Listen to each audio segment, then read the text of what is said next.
Чик.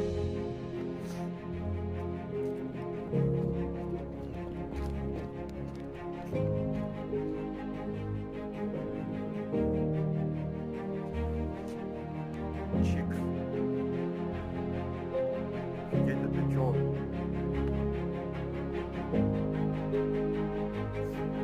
Так, сейчас я пойду, как я понимаю, вот туда вниз, вниз, вниз. Потом вот в том месте мне нужно будет перевалить через это седло. И дальше я пойду в сторону болота.